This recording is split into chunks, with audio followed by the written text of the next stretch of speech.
El amor llegó tarde y se quedó para siempre en silencio. Hay personas que llegan a tu vida, eso es cuando ya aprendiste a vivir sin nadie. No llegan para quedarse, llegan para cambiarte para siempre. Y esta es una de esas historias. Prólogo. Hay un momento en la vida de cada hombre en que comprende que la mayor parte de lo que ha amado lo ha amado a deshora, no demasiado pronto, que sería casi una virtud, y casi nunca demasiado tarde, que sería al menos un drama elegante, simplemente fuera de tiempo, en ese hueco impreciso que el destino reserva sin malicia para quienes prefieren entender las cosas con calma. Cuando uno mira hacia atrás desde una mesa silenciosa, en una tarde cualquiera de invierno, con un café que se enfría y una luz baja entrando por la ventana como una visita educada que no quiere molestar, descubre que su biografía no se sostiene en los acontecimientos grandes que creyó protagonizar, sino en una serie de pequeñas conversaciones, de silencios mal medidos, de cartas que escribió mentalmente y nunca se atrevió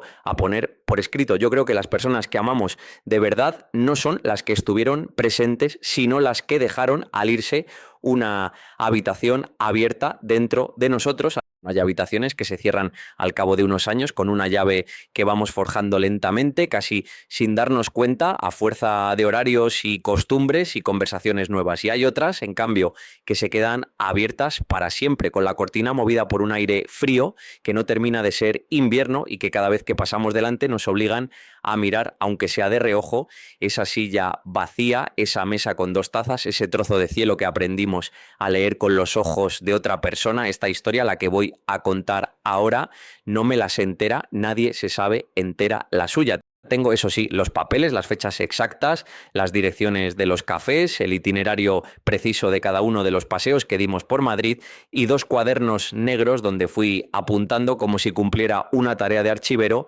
las frases que ella decía y los silencios con los que yo le respondía. He vivido tantos años con esos cuadernos, los he releído tantas veces buscando lo que ya no me iba a encontrar, que sus páginas se han vuelto un país aparte, una geografía mental con sus inviernos y sus muertos. Llevo años queriendo escribir esto y todos los comienzos se me han ido escapando por el mismo lado.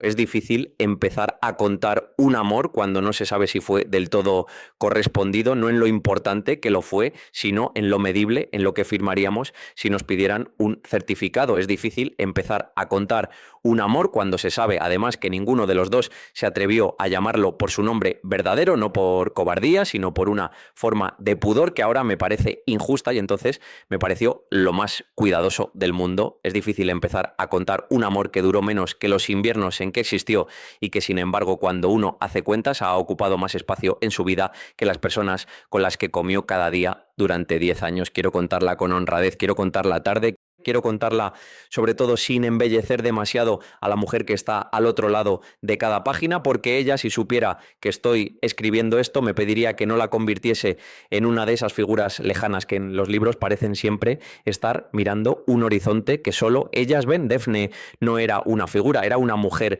concreta, con horarios, con una manera lenta de remover el café, con una cicatriz pequeña en la mejilla izquierda que se hacía visible cuando le daba la luz oblicua de las 5 de la tarde, con un acento ligero al pronunciar las R's, con una forma muy seria de reírse de sí misma. Voy a tratar de no idealizarla. Si lo consigo, esta historia tendrá algún sentido. Si no, será una más de las muchas que circulan por el mundo, escritas por hombres que no aprendieron a tiempo la diferencia entre una persona amada y un personaje. El tiempo, en cualquier caso, ha hecho conmigo un trabajo paradójico, me ha alejado del dolor como hace siempre, pero no me ha alejado de ella. Al contrario, cuanto más años pasan, mejor la veo. La veo entrar en mi despacho un noviembre con un abrigo demasiado fino para Madrid, con una carpeta llena de informes en una mano y un croissant a medio comer en la otra. La veo decirme que viene a buscar un cuadro que no debería estar donde estaba. La veo sentarse en el suelo contra una estantería sin pedir permiso, mirando una vieja fotografía pegada al canto, como si entendiera de mí más cosas en 15 segundos de las que yo había entendido en 31 años. Quizá eso sea, al fin y al cabo, el amor verdadero, la única forma de visión que mejora con la distancia uno. La fundación trabajaba entonces en una fundación literaria pequeña instalada en un palacete del barrio de Chamberí junto a una iglesia que tocaba las horas con un retraso de medio minuto, costumbre que durante 7 años me sirvió sin ironía como única discrepancia diaria con el tiempo oficial. La fundación llevaba el nombre de un poeta menor del primer tercio del siglo, un hombre tímido y honesto que había dejado 2 libros decentes, una correspondencia abundante y un nieto rico que al morir había decidido ordenar su olvido. Yo era el encargado de catalogar esas cartas, las catalogaba despacio con una conciencia algo fúnebre del oficio porque nadie las iba a consultar y al mismo tiempo alguien debía dejarlas listas por si un día las consultaba algún tesista despistado. Tenía un despacho en la última planta, una habitación estrecha con un balcón que daba a un patio interior. Desde la ventana se veía un castaño solo, una furgoneta de panadería estacionada todas las mañanas y al fondo una pared con un cartel desconchado en el que aún se leía la palabra mecanografía. Mi mesa era de madera oscura, de patas torneadas, con una mancha redonda de café que precedía a mi llegada y que nadie había considerado oportuno limpiar. Sobre ella todas las mañanas, doña Marisa, la conserje, dejaba una pila de carpetas grises atadas con cinta blanca y una nota a mano que decía siempre lo mismo. Para don Tomás, gracias. Yo era don Tomás a los 31 años. Lo era porque doña Marisa había decidido que sí y nadie discutía a doña Marisa. Lo era también porque tenía esa serenidad antigua que confunde a las porteras. Vestía siempre con una camisa lisa, sin corbata, un pantalón de pana en invierno, unos zapatos negros que mantenía limpios sin pasión. Llegaba a la fundación a las 9 menos 10 y me iba a las 5:20, salvo los miércoles, en que daba un seminario doctoral en la facultad. Y volvía pasadas las 8. No fumaba, no bebía, comía solo, vivía en un piso alquilado en la calle del Pez, 2 habitaciones, mucha luz, pocos muebles, demasiados libros. Se podría haber dicho de mí que era un hombre tranquilo. Mejor habría sido decir, sin ofender a nadie, que era un hombre apagado. No es que mi vida hubiera fracasado, es que nunca había llegado a empezar del todo.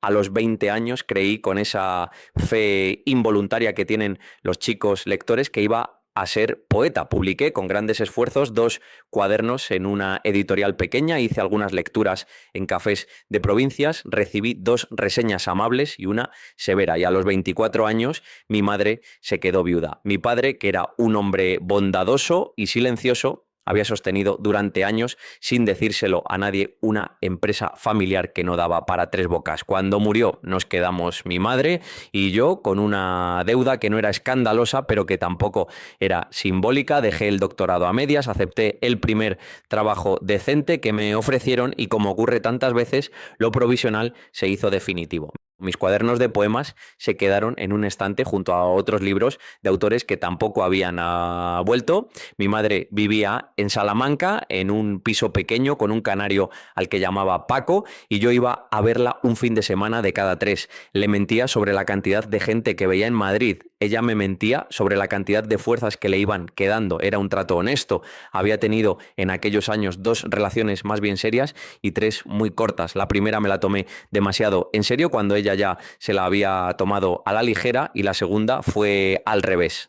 De los noviazgos cortos no vale la pena hablar. Eran tropiezos cordiales con mujeres simpáticas que se daban cuenta antes que yo de que en mi habitación había una silla siempre ocupada por algo que ellas no podían mover. Esa silla, ahora que han pasado los años, sé bien lo que era. Era una idea muy elemental y, sin embargo, terca. La idea de que mi vida verdadera, esa vida que iba a tener cuerpo, color, biografía, no me había llegado todavía, y que mi obligación, mientras tanto, era no estropearla con sustitutos. Lo llamaba dignidad, era pereza.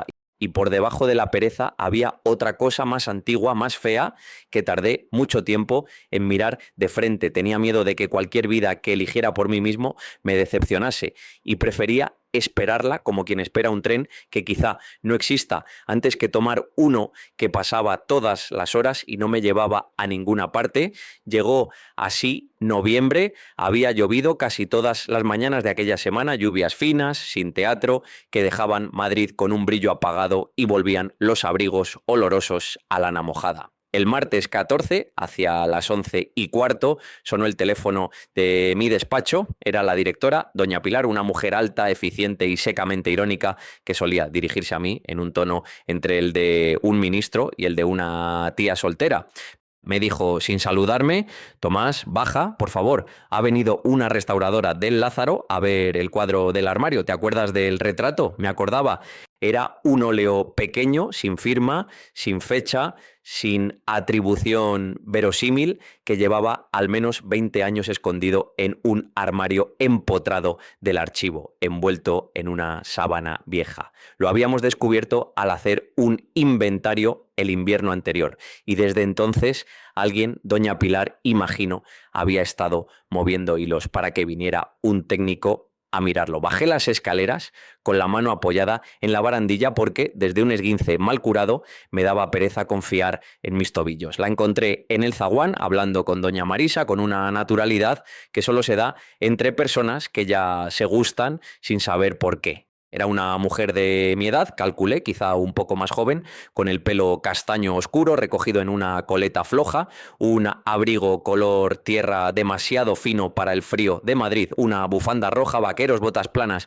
Sostenía con una mano una carpeta dura y con la otra un croissant a medio comer. Cuando levantó la cara para mirarme, me fijé en dos cosas a la vez: en que tenía los ojos de un verde inusual, oscuro, casi líquido, y en una pequeña cicatriz vertical en la mejilla izquierda, una raya muy fina, apenas un guión, de las que el frío hace evidente si la luz directa atenúa. «So, buenos días», dijo, y al pronunciarlo arrastró ligerísimamente la R de Díaz, no como un acento, sino como un eco antiguo. «Soy Defne Saral, Tomás Aramburu», dije, y le tendí la mano. La tenía tibia y firme. «No, disculpe el croissant», añadió mostrándomelo, «he venido sin desayunar».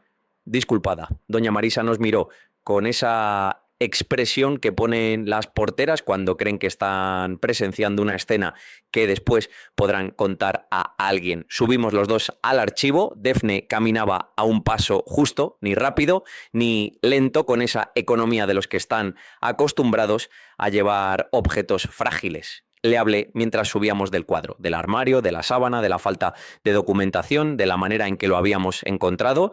Ella escuchaba con una atención profesional, ligeramente inclinada hacia mí, y cada tanto hacía un asentimiento mínimo. No tomaba notas. Cuando llegamos a la sala del fondo, dejó la carpeta y el croissant sobre una mesa baja, se desabrochó el abrigo, se subió las mangas del jersey hasta los codos, tenía las muñecas delgadas marcadas por dos huesos pequeños y precisos. Saqué el cuadro del armario, lo desenvolví sobre la mesa con cuidado. Era un retrato pequeño de unos 40 por 30 centímetros, sobre tabla, una mujer joven de 3/4 con un vestido oscuro y un cuello blanco severo, los ojos negros, las manos cruzadas a la altura del regazo. Estaba ennegrecido por el barniz envejecido y en una esquina había una pequeña pérdida de pintura. No era una obra excepcional, tenía sin embargo una serenidad rara, una calma de habitación cerrada que la hacía más memorable de lo que quizá merecía. Defne se acercó, no lo tocó, se inclinó hasta tener la cara a unos 20 centímetros de la tabla y se quedó así un rato largo. La luz del techo le daba en el lado derecho de la cara y dejaba la cicatriz en sombra. Pasó 2 minutos sin moverse. No es habitual ver a alguien estar tan quieto. Hoy la quietud es un lujo que la gente joven en general ya no se permite. Por fin se incorporó. Es de finales del 18, principios del 19, dijo casi con suavidad.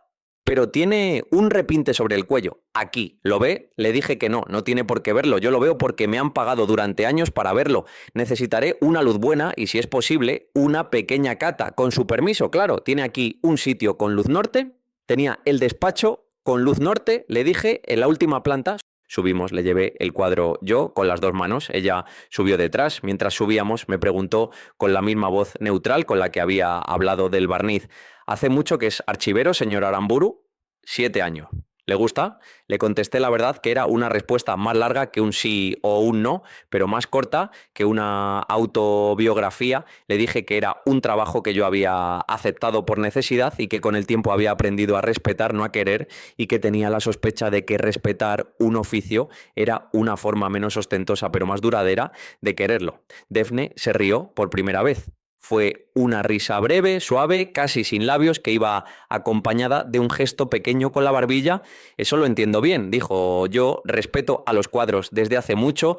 Quererlos sería, además, indiscreto. Se quedó casi 3 horas en mi despacho, examinó el cuadro con varias luces, lo fotografió, hizo una cata diminuta en la esquina, anotó cosas en una libreta de tapas grises. Yo trabajaba a un lado en mis carpetas intentando no observarla, no lo conseguía del todo. Cada cierto tiempo ella levantaba la vista, miraba un instante mi mesa y volvía al cuadro como si comprobara que el conjunto seguía teniendo el equilibrio que le interesaba. Cuando se fue, eran las 2:30, me dijo que volvería al día siguiente a la misma hora para hacer una segunda inspección y que podía pasarme un informe preliminar a final de semana. Me dio la mano, otra vez se ajustó la bufanda, se fue. Yo me quedé sentado en la silla mirando el cuadro durante bastante más tiempo del razonable. Después llamé a doña Pilar, le hice un breve resumen y volví a mis carpetas. Esa noche, cenando solo en la cocina, anoté en el cuaderno negro que tenía siempre al lado de la cafetera la primera frase de la historia que ahora les estoy contando. Hoy ha venido una mujer al archivo y por primera vez en mucho tiempo he tenido que hacer un esfuerzo consciente para parecer aburrido. 2. Cuesta de Moyano Defne volvió al día siguiente, como había dicho, y al otro y al otro. La restauración de un cuadro que no era una urgencia se convirtió durante 3 semanas en una urgencia bondadosa. Doña Pilar hacía la vista gorda. Doña Marisa, con la complicidad sin maldad de las porteras viejas, le tenía preparado a las 11:15 un café cortado con 2 azucarillos sobre la mesa de mi despacho, antes incluso de que ella llamara por el portero automático. Yo no le había dicho que me trajera el café, Defne tampoco se lo había pedido. Algunas cosas en este país las decide la conserje. Conversábamos al principio lo justo, después durante 1 hora exacta, cuando ella terminaba la jornada de inspección y yo cerraba la carpeta del día, después 2 horas contando un café fuera, después caminatas. Hablar con Defne tenía una textura particular. Ella preguntaba poco y escuchaba mucho, pero cuando hablaba lo hacía con una precisión y una economía que obligaban al otro a tomarla en serio. No usaba adjetivos vacíos, no exageraba, no buscaba caer bien, tenía una manera limpia de decir las cosas, casi profesional, como si hablar fuera un oficio análogo al suyo, separar capas, eliminar barnices, llegar al pigmento original. Me contó en pequeñas dosis su biografía. Había nacido en Estambul, en una familia mixta, madre turca, profesora de literatura francesa, padre armenio, ingeniero, muerto cuando ella tenía 7 años. Se había criado en el barrio de Ciangir, en un piso con vistas al mar, en un edificio modernista que olía siempre a libros viejos. Había estudiado Historia del Arte en la Universidad del Bósforo y luego se había marchado a Florencia con una beca hasta especializarse en restauración de pintura sobre tabla. Había vivido 6 años en Italia. Había trabajado en restauraciones para la Galería de los Uffizi, en encargos privados, en una pequeña iglesia en Toscana. Había llegado a Madrid hacía 4 años, contratada por un equipo del Lázaro Galdiano, y desde entonces vivía sola en un piso alquilado en la calle Belén, en Chueca, con 2 plantas, un gato pequeño llamado Pasha y una cocina diminuta donde, según me explicó muy seria, se preparaba todas las mañanas un té que duraba más que la ducha. Cuando le tocaba a ella escuchar, escuchaba con esa misma precisión. No me hacía preguntas indiscretas, tenía una forma de ofrecer su atención que no obligaba a uno a entregar más cosas de las que estaba dispuesto a entregar. Yo, sin embargo, le entregué en aquellas primeras semanas más cosas de las que había entregado en años. Le hablé del libro de poemas que había abandonado a los 25. Le hablé de mi padre, le hablé del canario Paco y del piso de Salamanca con las cortinas verdes. Le conté que mi madre, cuando me llamaba por teléfono los domingos por la noche, terminaba siempre con la misma frase: hijo, cuídate y duerme. Le conté que esa frase a los 31 años todavía me ablandaba. Una tarde, a finales de noviembre, Defne me propuso bajar a la cuesta de Moyano. Yo había caminado por allí muchas veces, pero nunca con alguien que mirara los puestos como ella los miraba. Iba muy despacio, deteniéndose en cada caseta de madera, cogiendo libros con 2 dedos como si los pesara, devolviéndolos al mismo punto exacto, compró un volumen de cartas de Madame de Sévigné a su hija, edición de bolsillo, 80 céntimos, las hojas amarillas, un sello azul con un nombre que no era el suyo. Yo no compré nada. Me quedé mirando en una caseta una primera edición de un poeta español muerto hacía 30 años. Tenía el precio escrito a lápiz en la portadilla, una cantidad razonable. Me hubiera gustado comprarlo, no lo compré. Defne lo notó. ¿Por qué no se lo lleva?, dijo. Llevo años no comprándome libros que querría, contesté. Es una forma de disciplina que no termino de explicarme. ¿Y de qué le sirve? De algo me sirve, no estoy seguro de qué. Me miró un segundo. Después, sin decir nada, sacó la cartera, pagó el libro al librero, lo guardó dentro de su bolsa de tela y siguió caminando. No me dijo nada más sobre el libro, lo guardó 2 meses, en enero una tarde, lo dejó sobre la mesa de mi despacho y dijo: ya ha cumplido bastante con su disciplina, cuide bien de él, estaba esperando el momento adecuado y ese momento, según mi cálculo, era hoy. Aquella primera caminata por la cuesta de Moyano terminó en un café que ya no existe, en la plaza de Antón Martín, con una luz amarilla y unas sillas tapizadas de un terciopelo rojo desgastado. Era miércoles. Pedí por primera vez lo mismo que ella, un café cortado sin azúcar con un vaso pequeño de agua al lado. Hablamos de pintura, le pregunté si tenía un cuadro favorito en Madrid, lo pensó un rato, me dijo despacio: no suelo tener favoritos, tengo eso sí cuadros con los que me llevo bien. Hay uno en el Lázaro, una virgen pequeña anónima holandesa que me reconoce siempre que entro, no le pido más a un cuadro. ¿Cómo sabe que la reconoce? Porque cuando me acerco baja un poco el tono, lo dijo con esa seriedad ligeramente burlona que era la marca de la casa, se rió de sí misma y de mí al mismo tiempo. Yo me reí también, fue la primera vez sentado frente a ella en aquel café en que pensé con un sobresalto privado que no me apetecía dejar pasar la tarde. La idea me molestó, llevaba años perfeccionando la indiferencia educada hacia el deseo de las tardes, apenas había bebido un sorbo del café cuando ya estaba pensando en cómo prolongar la conversación 5 minutos más. Dejé que ella decidiera. Defne, cuando vio que yo no proponía, propuso, salimos. Nos fuimos andando hasta el Retiro, entramos por la puerta de Felipe IV, dimos una vuelta lenta alrededor del estanque, estaba ya casi anocheciendo, las sillas plegables de los acuarelistas estaban recogidas. Había un señor mayor en un banco dándole pan a un pato con una determinación lenta. Caminábamos en silencio, cuando se hablaba era de cosas pequeñas, cuando se callaba era cómodo. Llegamos hasta la estatua del ángel caído, allí sin mirar el monumento. Ella me dijo: Tomás, una pregunta. Diga. ¿Se siente solo? Tardé en contestar, no me lo había preguntado nunca nadie con esa naturalidad. Sí, dije después de un rato, pero no del modo en que la gente cree. ¿Cómo entonces? Estoy bien acompañado por mi soledad. Llevamos años juntos, la conozco, no me trata mal, solo a veces la encuentro un poco silenciosa. Sonrió. Una buena descripción, dijo. La mía tiene peor carácter, la mía me grita. Volvimos andando hasta su casa. Vivía, como ya he dicho, en la calle Belén, en un edificio con un portal pequeño y una luz amarillenta. Antes de subir en la acera, sacó de la bolsa el ejemplar de Madame de Sévigné, lo abrió, arrancó con cuidado un trozo de papel del final del libro y, apoyándolo en la pared, escribió algo con un bolígrafo que sacó del fondo del bolsillo. Me lo dio doblado. No lo lea ahora, dijo. Léalo cuando llegue a su casa esta noche, cuando esté ya en pijama y haya cerrado el cuaderno donde toma notas sobre mí. Me sonrojé. Se rió esta vez más abiertamente. No me pasa nada, añadió. Yo también tomo notas sobre usted en mi libreta gris. Si nuestras notas se cruzaran, probablemente nos pelearíamos. Buenas noches, Tomás. Buenas noches, Defne. Subí a casa caminando sin coger el metro. Madrid, esa noche, tenía una respiración baja, muy contenida, como si la ciudad entera fuese una habitación con la lámpara apagada. En el piso de la calle del Pez me senté en la cocina sin quitarme el abrigo y desplegué el papel. Ella había escrito en una letra pequeña y muy cuidada, sin ninguna pretensión literaria, una sola línea. Si esto sigue así, prefiero no acostumbrarme demasiado pronto. Lo leí 2 veces, lo doblé, lo metí en el cuaderno negro. Esa noche dormí mal y, en cambio, dormí por primera vez en mucho tiempo con una sensación parecida a la felicidad, la de haber empezado por accidente una historia que no había buscado y de la que ya, sin embargo, estaba dependiendo. 3.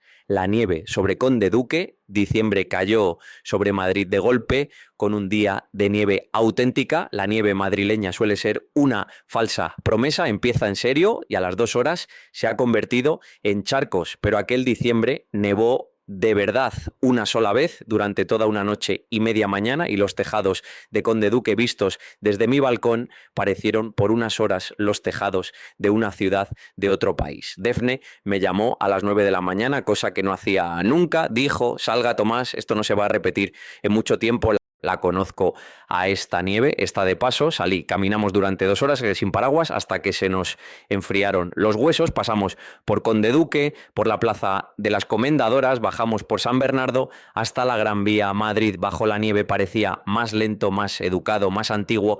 Defne llevaba un gorro de lana azul oscuro que yo le había visto otras veces y que le quedaba bien con un descuido voluntario. Tenía las mejillas rojas y la cicatriz otra vez visible, caminaba sin prisa, fijándose en los pequeños detalles que solo se ven cuando una ciudad cambia de piel. Las pisadas de un perro perdidas en mitad de una calle peatonal, una ventana abierta con una mujer mayor mirando, el reflejo blanco de un kiosco cerrado.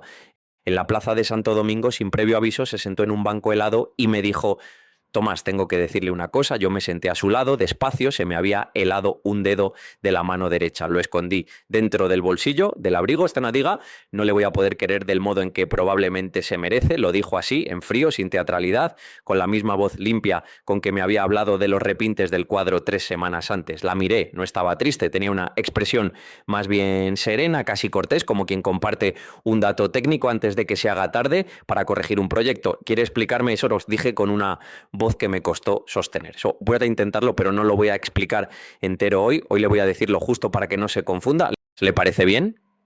Sí. No le voy a poder querer del modo que se merece porque hace 7 años en Estambul dejé a alguien al que sí supe querer así y le hice mucho daño. Alguien al que dejé por venirme a Florencia, alguien que se enfermó después de aquello, no por mi culpa, pero bueno, eso ya es otra discusión, y al que cuidé hasta el final durante un año en su casa cerca de Üsküdar. Murió cuando yo tenía 25 años. Desde entonces, Tomás, he aprendido a vivir muy bien, gracias a Dios, y a estar con personas y a respetarlas e incluso a desearlas, pero a quererlas como aprendí a querer a aquella. No, a eso no, eso ya lo gasté, no me queda. Y prefiero decírselo ahora, mientras todavía no le he hecho daño, a decírselo dentro de 4 meses, cuando ya no podamos tomar decisiones limpias. Yo no dije nada durante un rato, miraba al suelo nevado, a la sombra de la farola, a un cigarrillo apagado que alguien había dejado clavado en la nieve. No estaba ofendido, no estaba decepcionado, sentía más bien una clase de respeto que no había sentido nunca por nadie. Sentía también una clase de tristeza muy antigua, la tristeza de quien comprende en una conversación de 5 minutos que la mujer que tiene al lado es exactamente la mujer que llevaba años esperando, y que por una mecánica privada de la que él no tiene jurisdicción, esa mujer no va a poder darle lo que probablemente él tampoco sabría exigir. Defne, dije por fin, gracias. ¿Por qué? Por haber pensado que merecía esta conversación. Sonrió un poco sin enseñar los dientes. No es nada, es honestidad. La honestidad a esta edad es lo único que me queda barata. ¿Y qué hacemos? Lo que estamos haciendo: cafés, Cuesta de Moyano, caminatas en la nieve, un cuadro que tardo en restaurar más de lo que debería, cartas si quiere, ¿por qué no? Le confieso, Tomás, que llevo días pensando que necesitaríamos cartas. Las cosas que no nos vamos a decir nos las podríamos escribir. De acuerdo, dije, una condición, diga: no me prometa nada, yo no le voy a prometer nada, y si en algún momento esto deja de ser bueno para alguno de los dos, hablamos. Trato hecho. Trato hecho. Nos levantamos del banco, empezamos a caminar otra vez. Yo me había quedado sin querer con la mano izquierda colgando entre los dos, ella sin decir nada, sin hacer un movimiento que pudiese llamarse romántico. Me la cogió solo durante 200 metros hasta que llegamos a una esquina con tráfico. Me la soltó al cruzar, no se cogió a mi mano nunca más en aquellas semanas, salvo de paso, en algún momento de despedida o cuando había hielo, pero recuerdo la temperatura exacta de esos 200 metros con más claridad que los primeros 2 años de la facultad.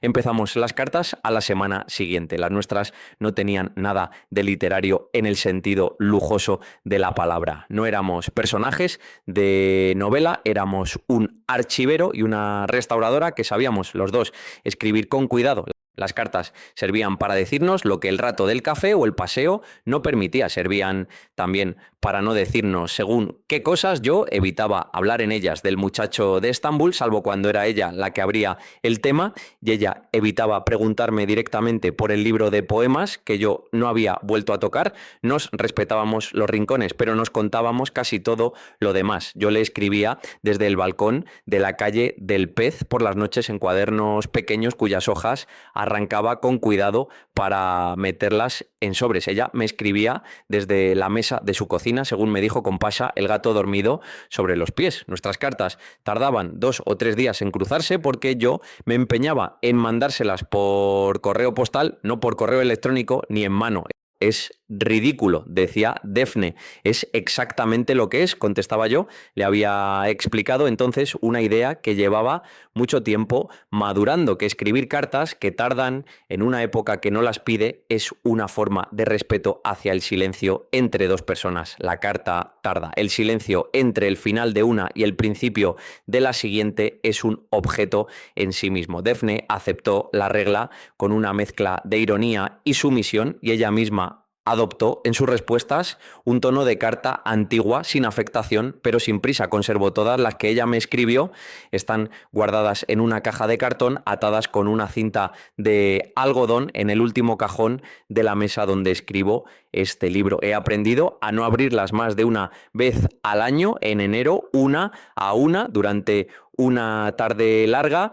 Hay una fechada el 11 de diciembre que si tuviera que escoger solo una, escogería esa. La copio aquí en un fragmento, el resto pertenece solo a ella y a mí. Tomás escribía: la otra noche, cuando salí de su despacho y me senté a esperar el autobús bajo la lluvia, me di cuenta de una cosa que probablemente le sea útil, sobre todo a usted. Hay personas que cuando entran en una habitación alteran la temperatura del aire. No es un mérito, es un fenómeno físico. Pasa con las personas que han renunciado a algo importante en silencio. Su renuncia se queda a su alrededor como un campo magnético tenue. Cuando una se acerca, lo nota antes que ellos. Le digo esto porque si en algún momento se le olvida quién es, escríbame y se lo cuento yo, que llevo 2 meses leyéndole de cerca. Esta carta me la sé entera, llevo años repitiéndomela cuando me siento más perdido de lo conveniente. Es, como decían los antiguos, una pequeña reliquia laica. Y como muchas reliquias, no me ha curado nunca de nada, pero me ha permitido no ponerme peor. 4. Estambul en la voz. El invierno avanzó con esa lentitud digna que tienen los inviernos cuando uno está enamorado a medias. Yo iba a la fundación todas las mañanas, restauraba mis carpetas, redactaba mis fichas. Defne iba al Lázaro Galdiano y a un par de talleres donde la consultaban, y en el archivo de la fundación seguía viniendo 2 tardes por semana con la excusa ya muy desgastada del retrato sin firma. El cuadro en realidad había sido ya analizado entero. Defne había concluido con su precisión habitual que era obra de un retratista provincial competente del primer cuarto del siglo XIX, que la mujer del retrato no era nadie reconocible y que su valor real era sobre todo sentimental. Doña Pilar lo entendió y, sin darle más vueltas, dejó que la restauración se prolongara como fuera. Doña Marisa, mientras tanto, seguía dejando sobre la mesa de mi despacho 2 cafés a las 11:15, con la convicción serena de las personas que saben más que sus jefes. Yo, en aquellos meses, no era el mismo hombre. Es difícil decir desde dentro lo que se modifica cuando alguien cambia, pero hay un par de pequeños indicios que solo un observador atento detecta. Por ejemplo, empecé a fijarme al volver a casa en los escaparates iluminados de las floristerías, no para comprarle nada a Defne porque ella odiaba las flores cortadas, sino simplemente porque el mundo otra vez tenía interiores que merecían mirarse. Empecé a coger un libro de poemas antes de dormir, cosa que no hacía desde los 26 años. Volví una mañana a leer al cajón donde tenía guardados mis 2 cuadernos de poemas viejos, los abrí, leí 2 páginas, los volví a cerrar, no me odié, llamé a mi madre 2 veces por semana en lugar de una. Ella se dio cuenta enseguida y con una elegancia muy suya me preguntó una noche si había alguien, le dije que sí, sin precisar. Ella me dijo con esa cordura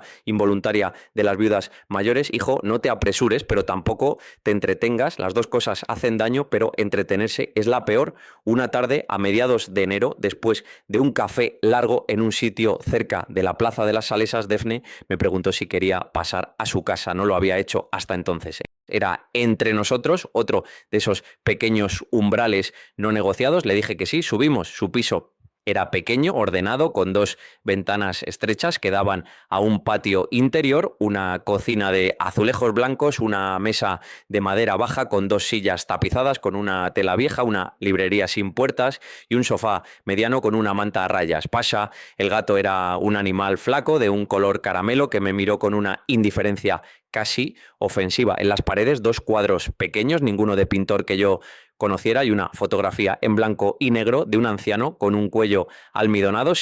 Mi abuelo, dijo Defne sin que se lo preguntaras, profesor de árabe, me leía cuentos, hizo té. Era un té oscuro, fuerte, servido en vasos pequeños con la base estrecha, los típicos vasos turcos en forma de tulipán. Lo dejó en una bandeja redonda con dos cucharillas y dos terrones de azúcar. Nos sentamos en la mesa baja, habló del té con la misma seriedad con que hablaba de los repintes, de la manera de hervirlo en dos teteras superpuestas, de la temperatura, del azúcar que en su casa se ponía siempre al lado y nunca dentro. Bebimos, hablamos, por primera vez la oí hablar de Estambul más de 5 minutos seguidos. Me habló del barrio de Cihangir, donde había crecido, de los gatos que entraban por las ventanas, de los cafés donde se podía estar 2 horas con un solo vaso, de Galata por la noche, con la torre iluminada y los músicos jóvenes tocando en las esquinas, del olor del Bósforo en marzo, cuando el viento del sur traía algo que ella no sabía nombrar, de los ferries que cruzaban el estrecho sin hacer ruido, llenos de empleados con la mirada baja. Me habló también, sin dramatizar, del muchacho de Uskudar, se llamaba Selim, era arquitecto, había sido su pareja durante 2 años. Le había dicho que se iba a Florencia con la beca sin proponerle continuidad, no porque no lo quisiera, sino porque con 22 años ella había creído sinceramente que 2 años eran suficientes para soltar a alguien con dignidad. Selim había encajado, habían roto.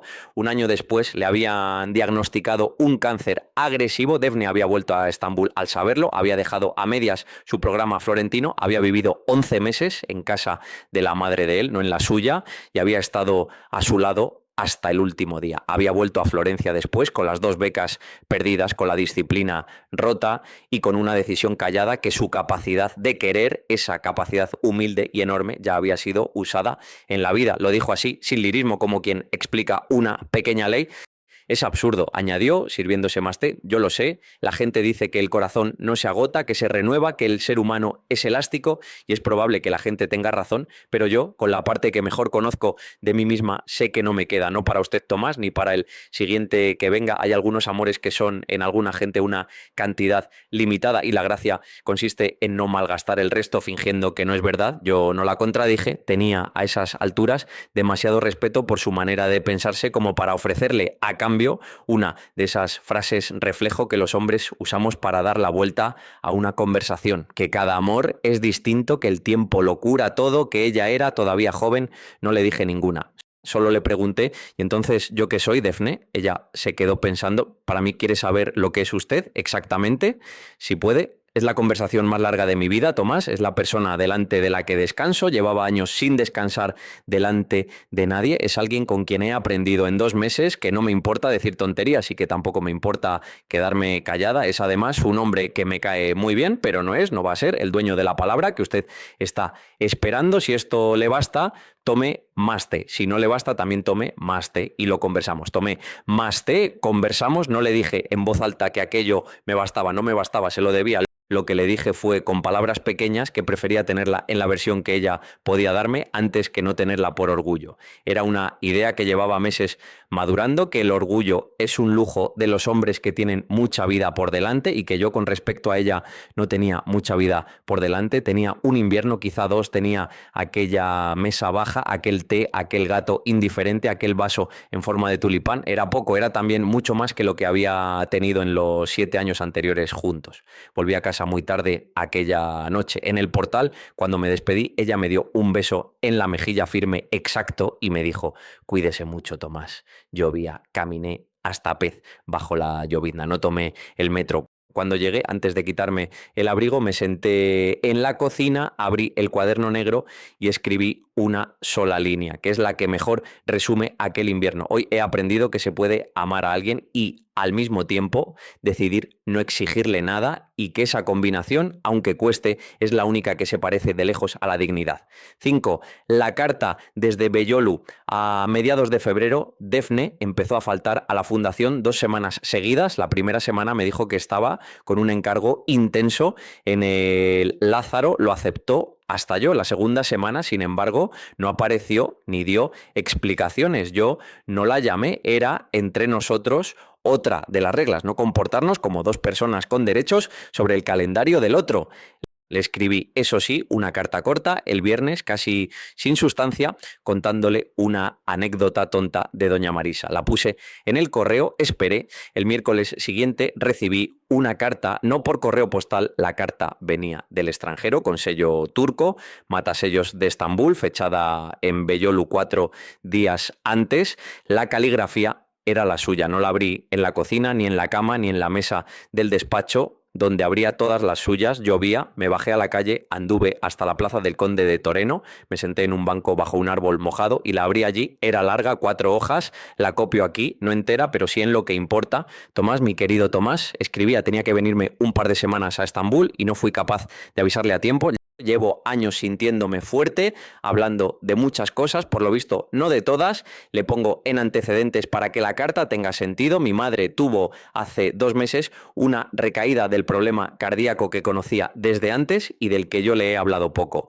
No es grave por ahora, pero estuvo 2 noches en el hospital y desde entonces no quiero estar lejos demasiado tiempo. He cogido aquí un encargo de 3 meses con un equipo del Museo Opera que me han ofrecido para retenerme. He alquilado una habitación en casa de una amiga en Bellolo, a 15 minutos del piso de mi madre. Estaré aquí hasta mediados de mayo. Después, no sé, sigo. No le he avisado antes por 2 motivos. Uno, porque es mi propio hábito, qué vergüenza dárselo. Cuando algo me asusta, pienso primero, hablo después.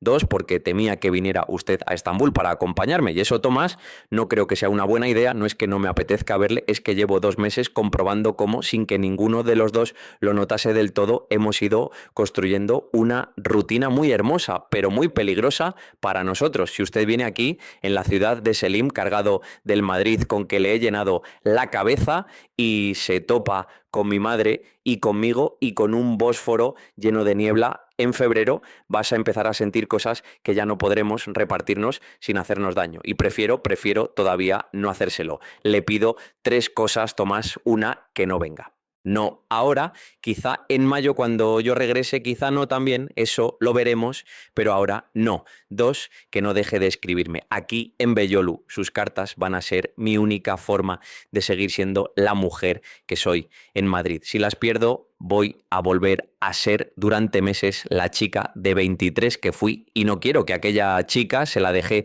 a Selim entera. Yo ahora soy otra, y soy otra, Tomás, en parte gracias a usted. Eso no se lo había dicho. 3, que sepa hoy, sin que yo me lo desdiga mañana, que le quiero, Tomás, le quiero del modo que puedo, no del modo que se merece, y eso ya hablamos en el banco helado de Santo Domingo, pero le quiero, y eso en una mujer como yo vale lo que vale, lo justo, no más, nunca menos. Cuídese. Cuide a doña Marisa, que tiene los pies fríos, según me dijo la última vez. Cuide al cuadro pequeño, que ya no tiene barniz que salvar. Cuide a su madre, que las viudas mayores son más frágiles de lo que aparentan en el teléfono. De postdata. Me he traído de Madrid 2 cosas suyas, sin pedirle permiso. El ejemplar del poeta español que le compré en Moyano, que pensaba devolverle hace 3 meses, y un pañuelo gris suyo que olvidó usted en mi sofá una tarde, para que sepa que sí soy una sentimental, aunque no se note. Más por data, si esta carta le hace sentir que yo también he sido injusta con usted alguna vez, perdóneme, yo no he sabido hacerlo mejor, soy poca para el lío que estaba armando. Doblé la carta, la metí dentro del abrigo, Estuve sentado en el banco más de una hora sin moverme.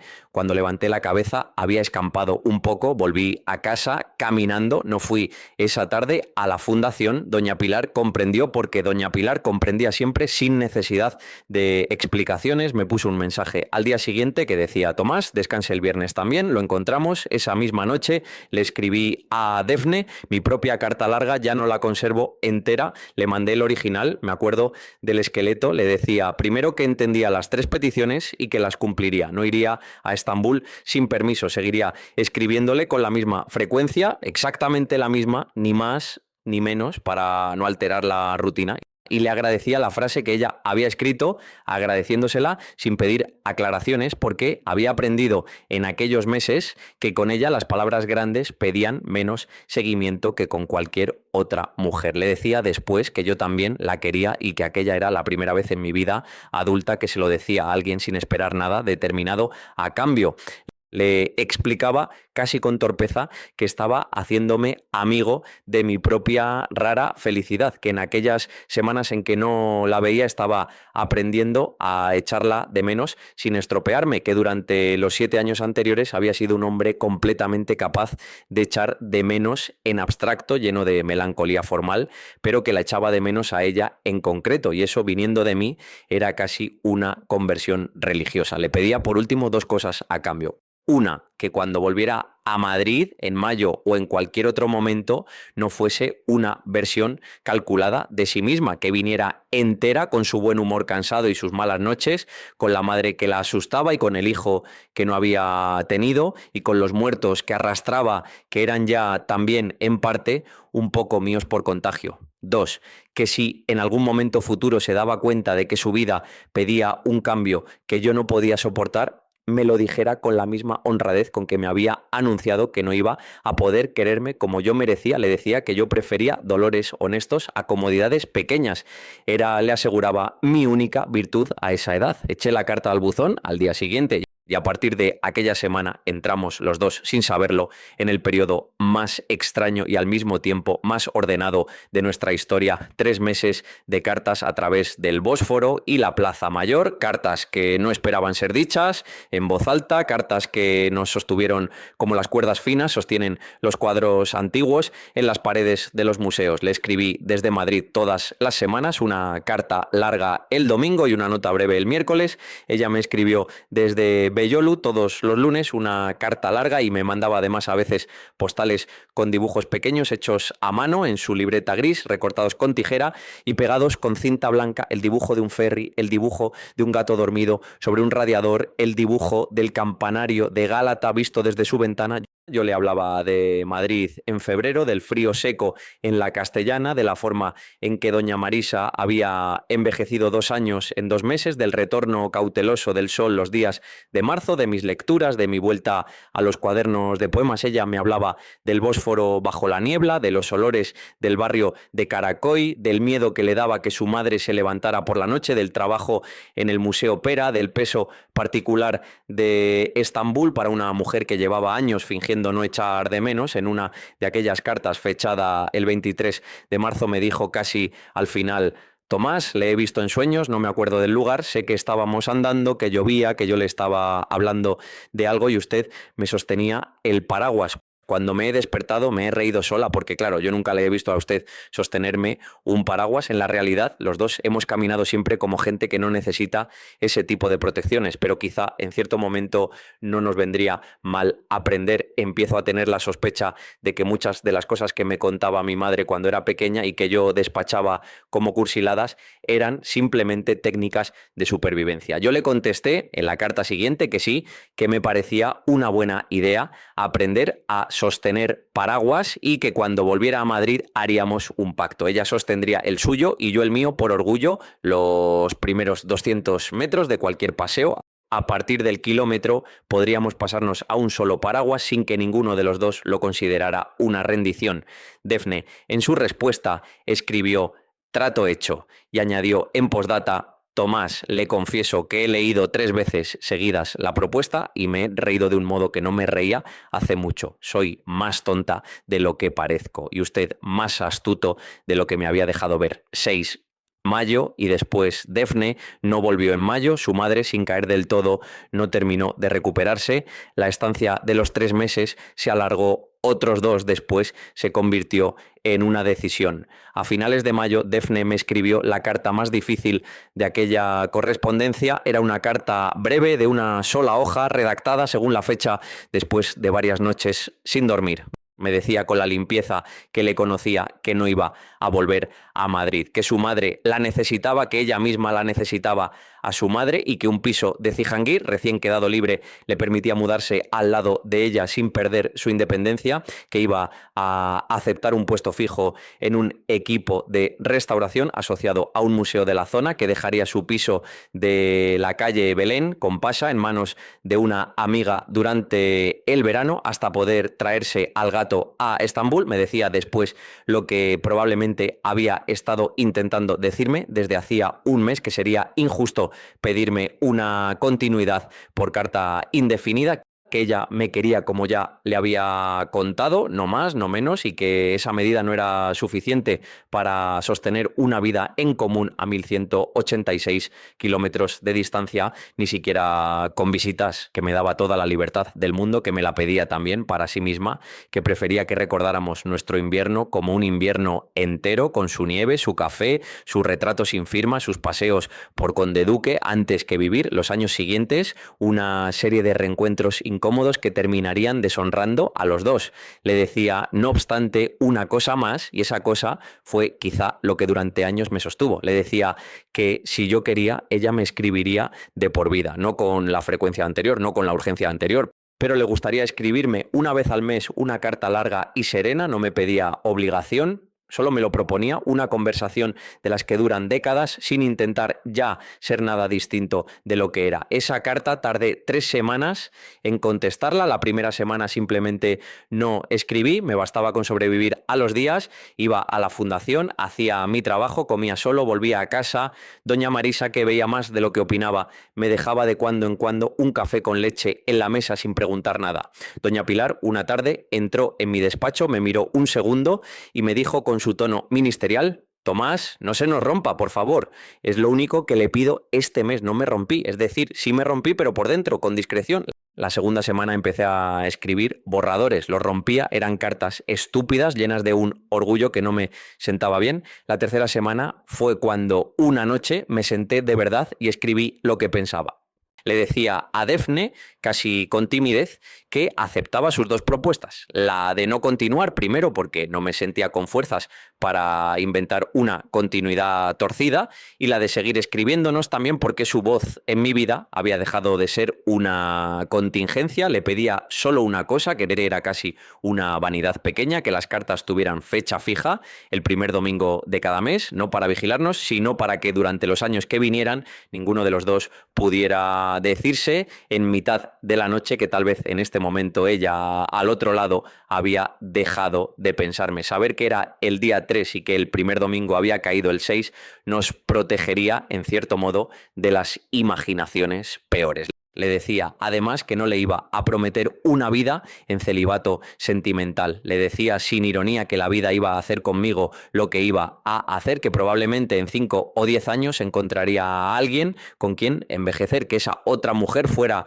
quien fuera, no iba a ser una traición a ella ni a nuestro invierno. Al contrario, iba a ser, en parte, su obra. Le decía que se preparara ella para lo mismo, que no había en mí ningún romanticismo capaz de exigirle viudez, que yo, después de aquel invierno, había aprendido la diferencia entre un amor único y un amor central, y que ella iba a ser, aunque no lo quisiera ya, mi amor central, que es algo distinto y más profundo. Defne me contestó 2 semanas después. Su respuesta, también breve, me decía simplemente: Tomás, primer domingo de cada mes, lo firmamos, lo cumpliremos, y sobre lo otro, gracias, es la frase más amable que he leído nunca. La acepto con el orgullo con que se aceptan los regalos que una no se ha ganado. A partir de entonces, durante años, escribimos exactamente lo prometido. El primer domingo de cada mes, una carta. Algunas eran cortas, otras larguísimas, algunas tenían un tono parecido al del invierno, otras un tono más rutinario, casi conyugal, sin conyugalidad. Yo le contaba mis movimientos, una nueva edición de los cuadernos del poeta de la Fundación, una vuelta a la poesía, una breve relación con una profesora de instituto que no llegó a ningún sitio, la muerte de mi madre el primer otoño sin ella. Defne me contaba los suyos, la mejoría lenta de su madre, la enfermedad y la muerte de Pasha, la llegada de un nuevo gato, un trabajo de restauración en una mezquita pequeña de Galata, una relación de 3 años con un colega italiano que terminó por motivos apenas explicados. Y nos seguíamos cuidando a pesar del tiempo. Defne me mandaba en cada cumpleaños una postal hecha por ella misma con un dibujo casi siempre de una ventana o de un puente. Yo le mandaba a ella todos los inviernos un libro español que pensara que le iba a gustar. No volvimos a hablar de amor en ninguna de aquellas cartas, no de modo explícito, pero el amor seguía estando ahí en la regularidad obstinada del tercer domingo de febrero, en la mención de un café común que ya no existía, en la frase con la que ella terminaba siempre sus cartas, que era, sin variar nunca, cuide al pañuelo gris. Hubo un solo reencuentro durante todos aquellos años y fue por accidente. Yo había viajado a Estambul en septiembre, hacía 5 años, en un viaje organizado por la Fundación para acompañar a un investigador a una biblioteca privada. Estuve 4 días, le había avisado por carta. Habíamos quedado un atardecer en Gálata, en un café concreto que yo conocía solo por sus descripciones, llamado simplemente Hayal, en una calle muy estrecha cerca de la torre. Llegué 15 minutos antes, Defne llegó en el minuto exacto, tenía 39 años, vestía una falda larga negra, una blusa blanca, una chaqueta gris, el pelo más corto, la cicatriz en la luz suave del atardecer, casi invisible, caminaba con la misma calma que yo le había aprendido en mi juventud. Cuando me vio, sonrió breve, no se le iluminó la cara como en las novelas, pero le brillaron los ojos en seco en una forma muy suya y se detuvo a mitad de la calle. Nos abrazamos, olía a un perfume que no le conocía, mezclado con un olor más antiguo, casi familiar, a té oscuro y a abrigo viejo. Nos sentamos en el café, pedimos cada uno lo de siempre, llevábamos 12 años escribiéndonos, no éramos las mismas personas. Y sin embargo, cuando ella, después de los preámbulos rituales, me preguntó cómo me había encontrado a mí mismo durante el último año y yo le contesté con una seriedad que no me había permitido con nadie más, supe que entre nosotros no se había estropeado nada importante. Estuvimos 3 horas en el Hayal, después dimos una vuelta por Gálata sin tocarnos, hablando de viejos compañeros de carrera de los dos, de su madre, ya muy mayor y más pequeña que ella, de mi soledad ordenada, de un libro de poemas que yo había publicado por fin 2 años antes y que ella había leído entero, en silencio, en su casa, sin decirme entonces que lo había leído. La acompañé hasta su portal ya de noche. En el último tramo, sin previo aviso, ella me cogió la mano exactamente como aquellos 200 metros junto a Santo Domingo, 12 años antes, y me la sostuvo hasta el portal. La soltó delante del telefonillo. Tomás, me dijo mirándome muy serena, le quería mucho, le quiero mucho. ¿Sigue siendo bastante? Sí, le contesté. Sigue siendo bastante, subió, no se volvió. Yo me quedé un rato en la calle oyendo desde lejos los ruidos de Sihangir antes de volver al hotel. No nos volvimos a ver, no por nada extraordinario, porque la vida simplemente no nos puso una segunda ocasión y porque ninguno de los dos quiso, después de aquella tarde, forzarla. La carta del primer domingo de octubre ese año le llegó a tiempo. Las siguientes también, y así seguimos. Epílogo.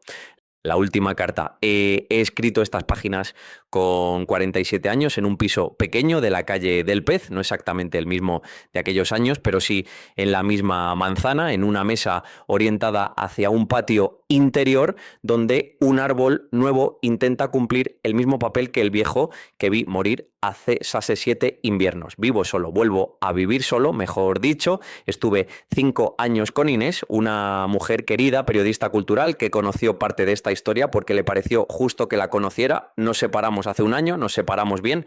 Inés me dijo en una sobremesa larga que necesitaba a un hombre que no tuviera tantas cartas guardadas. Me lo dijo sin reproche, casi con afecto. Tenía razón, la gente que necesita pocas cartas guardadas merece a hombres distintos. Yo, sin guardar las que tengo, no me reconocería al levantarme. Mi madre murió hace 6 años, murió bien, en su piso, con el canario Paco al lado, que la sobrevivió 3 meses. Antes de irse, en una de las últimas tardes lúcidas, me cogió la mano y me hizo prometerle dos cosas: que no me amargase y que viviera. Le prometí las dos. La segunda me ha costado más que la primera. La amargura, si uno aprende a vigilarla, es un huésped manso. Vivir, en cambio, exige tirar todos los días de uno mismo, y a partir de cierta edad los músculos para tirar de uno mismo se rompen con más facilidad. Sigo en la fundación. Doña Pilar se ha jubilado. Doña Marisa murió hace 4 años, una tarde de domingo, sin avisar, en su sillón con un periódico en el regazo. La nueva conserje no sabe quién soy yo, ni qué hice yo allí, ni le importa. Es justo, cada generación tiene derecho a su propia indiferencia. He cambiado de despacho, ahora estoy en la primera planta. El cuadrito anónimo del armario, restaurado por Defne hace tantos inviernos, cuelga en una pared lateral del segundo. Lo veo cada vez que subo a buscar una carpeta, lo miro con la complicidad reservada que se tiene con los testigos de una vida. Defne y yo nos seguimos escribiendo durante 17 años. Cumplimos lo del primer domingo de cada mes con una fidelidad rara para nuestra época. Hubo años en que nuestras cartas hablaban poco, otros en que parecía que nos lo dijéramos todo. Su madre murió en aquella ciudad cuando ella tenía 43. Defne me lo contó en su carta con una entereza que me asombró menos de lo que me habrías asombrado en otra mujer. Su nuevo gato se llamó Bey y vivió 8 años. Después tuvo otro, ya el último que tuvo, llamado César. Trabajó hasta el final, tuvo, eso lo supe por una nieta de su mejor amiga, dos buenos amigos en Estambul que la cuidaron mucho. No volvió a tener pareja larga. Defne murió hace casi 3 años, en otoño, en un hospital del barrio de Bellolu, de una enfermedad rápida, una enfermedad de las que la propia clínica considera misericordiosa. Yo lo supe por su mejor amiga Aishe, una mujer de su misma edad a la que conocía solo por las cartas. Aishe me llamó por teléfono una tarde, hablando un castellano cuidadoso, y me preguntó muy educada si yo quería recibir las cosas que Defne me había dejado. Le dije que sí. Llegaron a Madrid 3 semanas después en un paquete con muchos sellos. Eran 4 objetos: el ejemplar del poeta español que ella había comprado en la Cuesta de Moyano, el pañuelo gris mío que ella se había llevado en febrero del primer año, una libreta de tapas grises con apuntes míos transcritos a su letra, y en un sobre una última carta. La última carta no llevaba fecha del primer domingo del mes, llevaba la fecha en que ella la había escrito 2 meses antes de morir, sabiendo ya lo que iba a pasar. Era una carta corta. He decidido transcribirla casi entera porque pertenece tanto a la historia que sin ella la historia quedaría coja. Tomás, querido Tomás, he puesto las cosas en orden, que es lo que se puede hacer a esta altura. Tengo una hora más o menos despejada y la voy a usar para usted, como tantas otras horas durante todos estos años. Tenía pensado escribirle el primer domingo de septiembre, como siempre, pero no estoy segura de que vaya a llegar a tener fuerzas. Me adelanto, no le voy a contar el cuadro clínico. Le aburriría y a mí me daría una pereza nueva. Le voy a contar otra cosa. He pensado mucho en estos meses, en el invierno en que nos conocimos, más de lo que he pensado en mi propia vida en Estambul. Los últimos 15 años he aprendido una cosa, no sé si tarde o no, depende del calendario que se use. He aprendido, Tomás, que aquel invierno me quería usted más de lo que yo me dejé querer, y que si volviera a tener 29 años en aquel banco de la Plaza de Santo Domingo, le diría algo distinto. No le diría que era poca para usted, me dejaría querer entera, que le quiero, lo sabe usted, desde hace mucho. Yo lo ignoré por orgullo unos años y por miedo otros. Hoy lo reconozco aquí sobre el papel, sin coartadas. Le quise como a Selim, solo que en otra clave. Le quise también como nunca había querido a nadie. Lo dejo escrito porque me apetece que dentro de unos años, cuando relea esta carta solo, tenga ese dato. Yo en mi memoria ya he tomado nota, no quiero que se ponga triste con esta carta. Me ha gustado mucho mi vida, he querido a mucha gente, he restaurado cuadros razonablemente bien, he envejecido sin mucho daño. He tenido en Madrid durante un invierno al hombre con el que me podría haber casado si hubiéramos tenido suerte, y le he tenido luego durante 17 años como amigo postal. No es mal balance. Si me dieran a elegir otra biografía, no la cambiaría por gran cosa. Cuídese del invierno, cuide al pañuelo gris. Lea, si puede, los poemas que volvió a escribir, léalos en voz alta, como me los leyó 2 veces en sus cartas. Vea a Inés más a menudo, sea bueno con ella, sea bueno con quien venga después. Si nunca viene nadie, sea bueno con usted. Los señores que viven solos, si no se cuidan, se vuelven personajes. No me llore mucho, llóreme una tarde, dos, después dedíqueme una sobremesa de cuando en cuando en su mesa de la calle del Pez, con una taza de té oscuro de los míos, sin azúcar dentro. Eso me bastará, eso y lo que ya hemos tenido, que no es poco. Le quiere, ahora ya en el orden adecuado de las palabras, Defne. Postdata, he pedido que le manden el pañuelo gris. Se lo había robado de aquella manera. Le pido perdón con 14 años de retraso. Cumplí lo que me pidió. La lloré, como ella había dicho, 2 tardes, no más. Después he ido cumpliendo las otras cosas una a una, con una obediencia que no me parece servil, sino agradecida. He hecho té oscuro, a veces en una pequeña tetera de hierro que me regaló Inés cuando todavía estábamos juntos y que sabiamente no se llevó al irse. He releído la última carta una vez al año, he sido bueno con Inés, he sido por momentos bueno conmigo, he aprendido a aceptar sin rebeldía una vida menos central que la que creí merecer cuando tenía 20 años y al mismo tiempo una vida bastante más rica de lo que creí posible cuando tenía 28.